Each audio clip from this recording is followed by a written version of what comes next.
Bonjour, aujourd'hui on se fait des fèves au lard, un mets typiquement québécois servi dans le temps des fêtes, dans les repas de cabane à sucre et au déjeuner.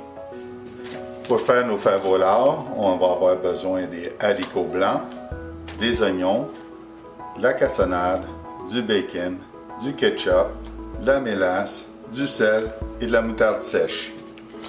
On va devoir commencer la veille et puis préparer nos haricots blancs. Pour ça, il faut 2 tasses de haricots blancs qu'on va rincer, nettoyer, s'assurer de trier si des fois qu'il y a des fèves qui ne sont pas bonnes. Et on met ça dans un chaudron avec 5 tasses d'eau. Et on les laisse aller toute la nuit, au moins 12 heures de trempage. Voici ce que les haricots ont l'air après 12 heures de trempage. Ils ont gonflé, ils sont très très beaux. Alors, une fois qu'on a fait ça, on va les rincer avant de les cuire sur la cuisinière pour une période de 30 à 45 minutes. On va procéder avec cette étape-là. Une fois qu'on a rincé nos fèves, on y ajoute 5 tasses d'eau et on amène à ébullition. Pendant que nos fèves cuisent sur la cuisinière, on graisse l'intérieur de notre mijoteuse. On y transvide tous les ingrédients. Alors, on a le ketchup, la mélasse, le sel, la cassonade, ainsi que la moutarde sèche. On ajoute environ une demi-tasse d'eau,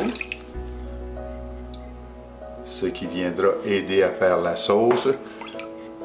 Alors, on active notre mijoteuse à la température basse pour préparer à réchauffer cette sauce-là en attendant que les fèves soient prêtes. On couvre et on laisse reposer. Pendant que nos bines vont cuire sur la cuisinière, on va chauffer un poêlon et cuire notre bacon. Alors, le bacon est en train de cuire. On cuit le bacon juste assez pour qu'il lâche tout son gras. Alors, une fois qu'il est rendu au niveau, c'est qu'il a relâché tout le gras. On va le retirer et on va l'envoyer dans notre mijoteuse. On avait tiré le supplément de gras dans notre poêlon et maintenant, on va ramoller les oignons. Une fois que nos fèves sont mis à mijoter comme qu'ils font là, on rebaisse le feu environ à 4 et on les laisse aller 25-30 minutes.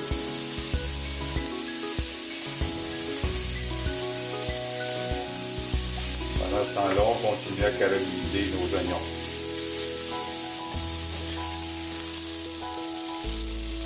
Voilà, une fois qu'on a caramélisé nos oignons, qui sont d'un beau doré, on les met aussi dans la mijoteuse. Une fois que les fèves vont commencer à bouillir, on les laisse aller 30 minutes. Et une fois qu'ils ont fait les 30 minutes, on les égoutte et on les transfère dans notre mijoteuse pour 6 à 8 heures. Ici, on a ajouté nos oignons qu'on a fait dorer et notre bacon qui a été aussi cuit. Et on laisse aller ça dans la mijoteuse à petit feu pendant que les fèves finissent de cuire. Voilà, 35 minutes de cuisson à nos fèves. Ont pratiquement absorbé par toute l'eau. On va juste simplement les égoutter et les transférer dans notre sauce qu'on a préparée. On évite de mettre ce jus-là de cuisson des fèves parce que ça crée plus de flatulence. Alors, au fur et à mesure qu'on les rentre dedans, on mixe un peu notre sauce. Bien mélanger le tout. Pour ceux qui aimeraient en faire une grande quantité puis les congeler, bien, vous pouvez doubler la recette. Dans la mijoteuse qu'il y a là pourrait contenir une double recette. Moi, j'aime les faire plutôt régulièrement pour avoir des bines fraîches. Une fois qu'on a transvidé nos bines, on fait juste ajouter de l'eau pour couvrir. Une fois qu'on a couvert, on brasse bien et je laisse la température élevée. Je couvre et je cuis ça pendant environ 5 heures. Après 5 heures, on retire le couvert puis on les poursuit la cuisson pour une autre heure pour les faire brunir. Voilà, après 5 heures de cuisson. Et puis on va y ajouter un petit peu d'eau parce qu'il manque de l'eau. Ils sont plus couvertes. OK. C'est beau. On laisse demi-couvert comme ça pour que les bines puissent brunir. On laisse aller pour une autre heure. Voilà, après une heure, il commence à être d'une belle couleur. Alors ici, je vois que le liquide est pas mal liquide encore. Alors ce qu'on prend, on prend environ un quart de tasse de bines.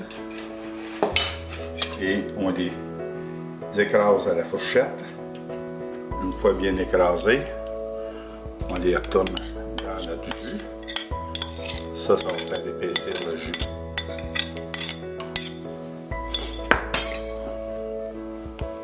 À ce moment-là, ici, si vous aimez une saveur de sirop d'érable, ben, vous pouvez y ajouter un peu de sirop d'érable à votre guise. On va laisser refroidir. Vous pouvez aussi congeler. Si vous voulez en garder plus longtemps, vous pouvez les congeler. Sinon, ils peuvent se garder une 10-12 jours au frigidaire sans problème. Si tu as aimé, n'oublie pas, abonne-toi.